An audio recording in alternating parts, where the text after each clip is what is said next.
Yeah, sure. Talked to your manager a second ago, and he mentioned disgust with sound design.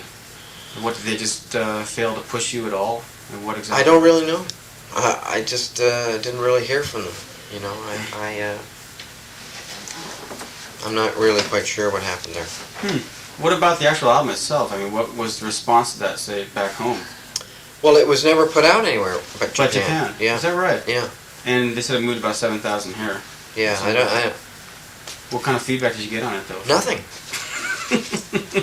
I'm here trying to find out. That must be a rather agonizing Yeah, situation. I didn't really hear from them, so I suspect it didn't do that well. It's like having a pen pal doesn't write back then. Yeah, exactly. But I do gather that you know, it seems that, you know, people I talk to know about it, and you know, just kids at the festival seem to know about the records. So. Is that right? Well, what did you think of it yourself? It was self-produced, right? Yeah. Well, I don't consider myself a producer, and it was an attempt on my part to produce an album, and I think it was a good album. I don't think it was a great album. You know, there were a couple of songs that I really liked on it. It was about 3 songs that I really, really liked. Which were those? I really like Margarita. Yeah.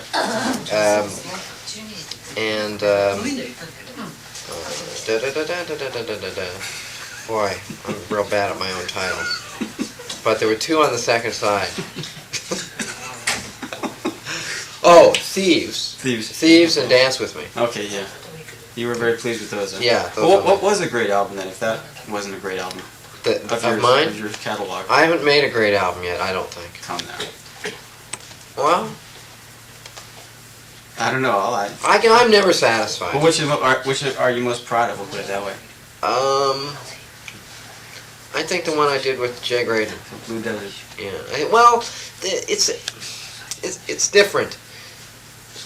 You know, there were certain things about the first one I liked too. There's certain things about all 3 that I did like, but I was not satisfied with any of the records. Really, I could never sit back and say, "Wow, this fucking album blows me out." Well, I felt that way about Blue Desert. I thought that was faultless, impeccable. Well, that was one of the problems. Do you know what I mean? It was Mr. Clean, I thought, at the end. Yeah. But I'll tell you something. I got the last great Jay Graydon solos. He never.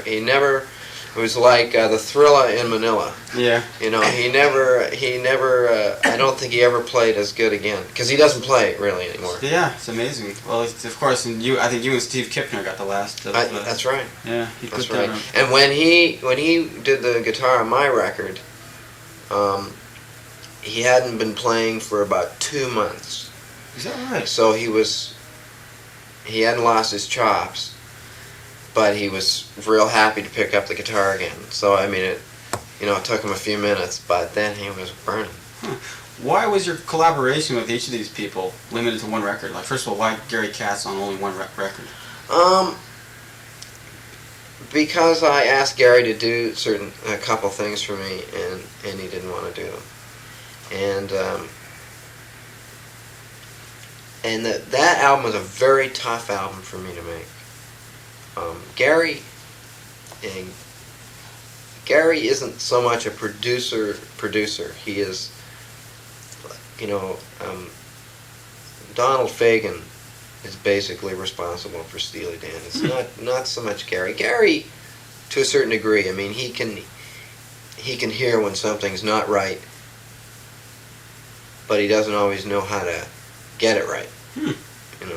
Fagen is the musical genius there. What about on your album then? Well, on my album, part of it, part of the arrangements were arrangements that I had done in Canada and recorded as demos, and they were taken and transcribed. Gary was great at getting the great players. He was great at getting a giant budget so we could experiment, which that album took 7 months. Is that right? Yeah, and I'll tell you, I learned a lot. I met every great player in Los Angeles, every one of my heroes. I was sitting around with them, and so in a sense, it was a great album, but again, I wasn't happy creatively always, and I wanted more input, and he was hesitant to give me that. So you work better with that sort of external output all the time then? Yeah. External input, I should say, Yeah. sorry. Yeah. That's why every album is so different from the past one. Yeah, well, you know, actually, Blue Desert, see, Blue Desert and Mannequin aren't that different, except they sound radically different. And that has to do with,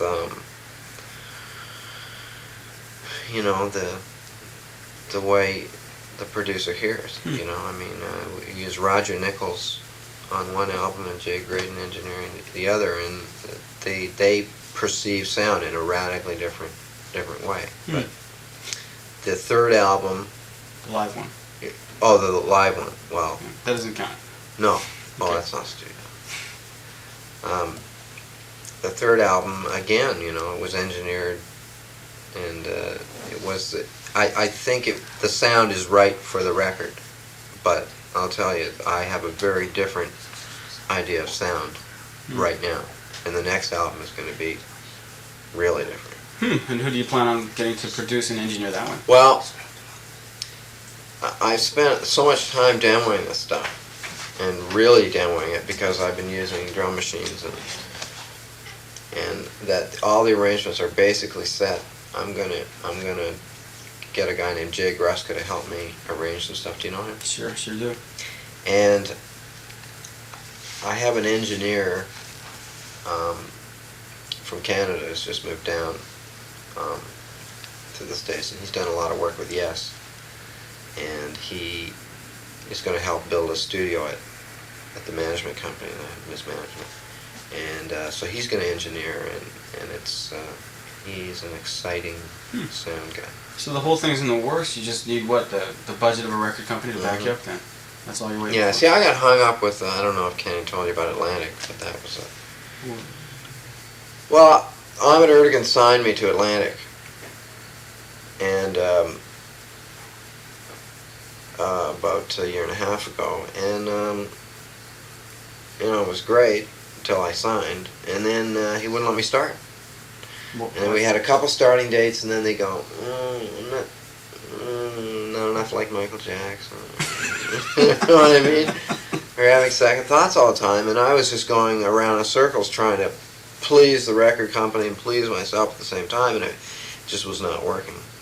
So last December, we told them we were going to leave, and they asked us to stay. They said, go and make a record, and we put all the wheels in motion, and just as we were supposed to start, they said, And Ahmed was away all the time. If there's a party in Turkey, he's there, right? So he was away a lot. There was no one to talk to, so we just said, Fudged it. thanks a lot. Which of the albums has done the best so far? Was it Blue Desert? One thing we've all been talking about. I have no idea. Really? I have no idea. When did you think the break was going to come? Because, I mean, it really still has yet to That's right. come. For a Well, man I think so- it has yet to come. Yeah, for a man so highly regarded by his fellow musicians. It's just... It's just the pieces have not all come together. Why? Why? Partially because I'm a very bad businessman. It has a lot to do with it. Certainly. It took me a long time to get used to the move to LA. Longer maybe than it should have.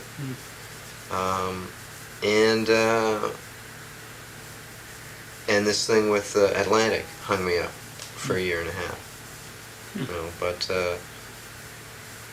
you know, I have a feeling the next record is.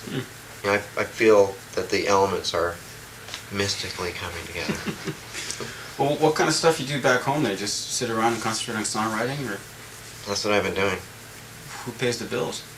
Well, I have Warner Brothers Publishing, So and you're you know, I still get royalty checks, and you know, I had the Diana Ross thing, and What was that? I wrote a couple of songs for her. The record just prior to the one she put out. They're One- all part of that. Yeah, one was a single, Pieces of Ice, which was, I think, oh no, it wasn't a commercial here, was it? Sure.